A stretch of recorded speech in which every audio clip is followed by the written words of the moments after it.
Alrighty guys, it is Qaaman here today, and I wanted to give you guys that old fake Qaaman voice that I used to use in a lot of my older videos. Now, as I've said before in many previous videos, I used to use that fake voice because of the fact that I thought the majority of you guys watching my videos were kids, and I thought you had extremely low attention spans, so if I really faked my energy and made my voice a little bit more energetic to listen to, I thought you guys would be a lot more engaged. And when you couple that with the fact that I was also a teenager when I used that voice, and now I'm a lot older than that, my voice also got naturally deeper too, which is why I sound so much more different in my recent videos. But in today's video, we are going to discuss Dragon Ball Daima, and whether or not we actually think there's any bright side to this. Now, credit to Geekdom 101 for putting this out on a recent live stream that he had, where he brought up several of the good talking points about what we could have looking forward for Dragon Ball Daima, and he brought up a brilliant point. And unlike other Dragon Ball creators, I'm going to get a little bit salty here for a second.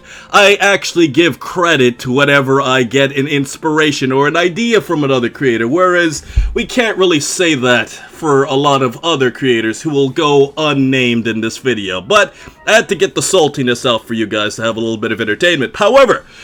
he brought up a brilliant point in saying that one thing that a lot of Dragon Ball fans really anticipate about the future of Dragon Ball is for us to go past the end of Dragon Ball Z. Now, going back to Dragon Ball GT, this was really the first time that we have gone past the end of Z, and obviously, considering the fact that Akira Toriyama himself basically said that Dragon Ball GT is not canon, as he effectively said it was a side story. I'm paraphrasing a lot of details, but you're basically getting the point. And coupling that with the fact that Dragon Ball is not really, legitimately continued anyways, and that's a whole other canon debate that I can get into another day, because there's really no canon anymore, because canon kind of just morphs its form into itself, which I've explained in multiple videos. But the point that we're trying to get at in today's video is the fact that the Dragon Ball Z gap is something that has been lasting for quite a while, and because of that, a lot of Dragon Ball fans just want to kind of get out of this era, because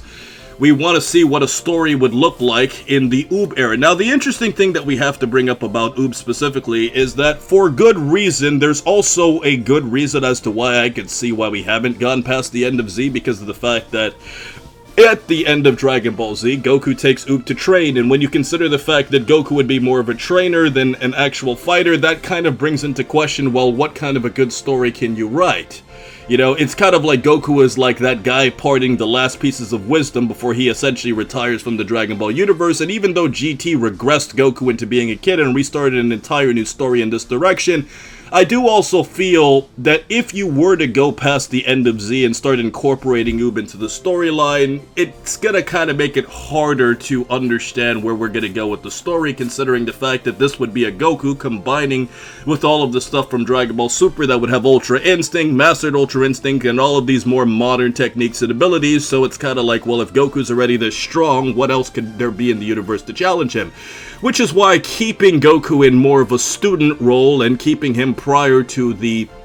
date where Goku would trade with Oob could definitely be something good from a storytelling point of view, because it keeps that tension, and also considering the fact that we already know what's going to happen at the end of Dragon Ball Z, there's really no tension because we know our heroes are going to survive in the end, because this entire series, or shall we say Dragon Ball Super, took place in that span, which is one of the reasons why I think Dragon Ball Daima is going to be really interesting. Now, here's a question for you guys as Dragon Ball fans. Do you guys actually believe, with all your heart, that Dragon Ball Daima is going to be epically trash? Now, as I've said before, I'm on the dark side of this, but it's also one of those things where I have a lot of expectations, considering the fact that the anime looks completely gorgeous.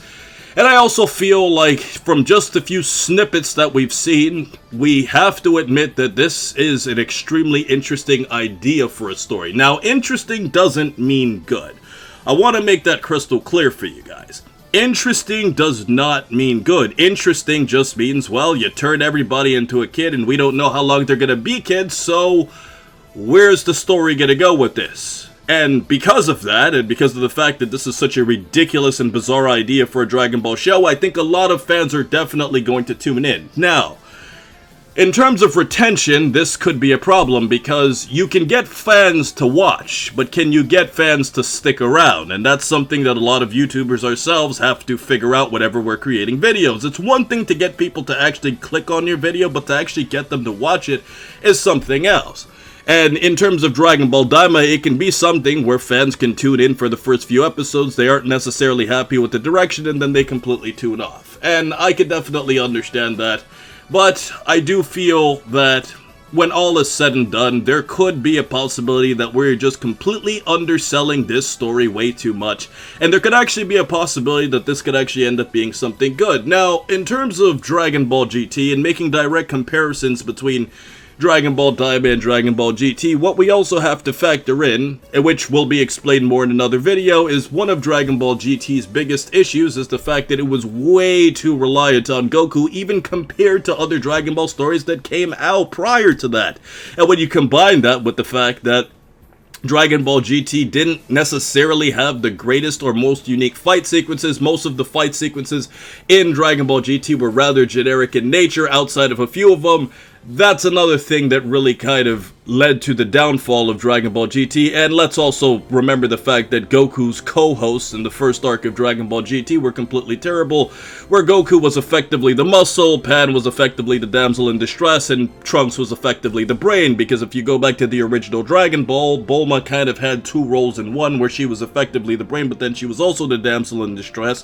which made it feel, in a lot of ways, like Pan just kind of being there didn't really add much to the show itself, and as a result of that, I feel like Dragon Ball GT really suffered. And when the show actually began to improve later on in the Baby arc, a lot of fans were happy with that, but then the arcs afterwards had good ideas, but not the greatest execution. Now, a lot of that in specific, guys, is something that we also have to point out too with Funimation, because the lost episodes, if you guys remember those classic commercials where they would advertise that we're finally getting the lost episodes of GT, Funimation had them the entire time, but because they knew that that wasn't necessarily the best part of Dragon Ball GT, they were effectively omitted until later on when they were released as the lost episodes, and they were marketed as being so cool, but in reality they weren't shown because they weren't very good and they didn't want to turn off the attention of their viewers so early. So with all of that said, guys, when we also combine this with the fact that a lot of Dragon Ball fans too also want to see a return of the great Dragon Ball Super, and I say that with the hint of sarcasm because of the fact that many fans, including myself, are one of those that actually want the return of the Moro arc because of the fact that I feel like that's the one arc in Dragon Ball Super more than any other arc, more even specifically than the Zamasu arc,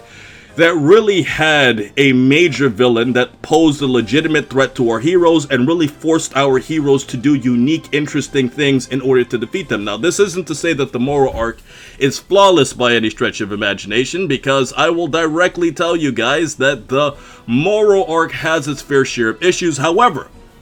I will say with confidence that I do effectively think that for a Dragon Ball audience, it would be a great decision to bring back the Moro arc because of the fact that we've never really seen an arc quite like that, that had that grand feel. Because remember, in the Trunks arc specifically, guys, we have to remember that Goku and Vegeta and Trunks were just going back and forth to the future and then training and doing all those things off screen. The Moro arc was different in the sense where it involved a whole bunch of characters, which was something that we really hadn't seen in Dragon Ball to that degree ever since the Buu arc, and even more so specifically the Android arc in the fights with Cell, where all of the fighters really have a good amount of involvement. And while we've seen little things like Resurrection of F, where the characters, fight against Frieza's henchmen, or, the Tournament of Power, where, our heroes are, fighting in a multiversal battle, it's very different when, you actually see the heroes fighting against villains instead of fighting in a tournament setting. And I think that because of all of those reasons, guys, the Moro arc would be fantastic, and also seeing the evolution of Ultra Ego and Ultra Instinct, because Ultra Ego eventually comes into the Granola arc, and I actually think that Ultra Ego would be fantastic for fans to see because we've never seen that animated. So having those moments of Vegeta bringing out this completely new form for the first time, and also seeing more training sequences, which is something that Dragon Ball Super really lacked as compared to other arcs of Dragon Ball Z, would really enhance the quality of the show. So with all of that said, guys, there's a lot of ups and there's a lot of downs. But I ultimately believe in my heart of hearts that if we really give Dragon Ball Daima a chance, we might be shocked. Now, there's also that possibility that it can be complete garbage and fans aren't going to care about it in the future. And if that happens, you guys are going to be the first people to tell me that in the comment section below.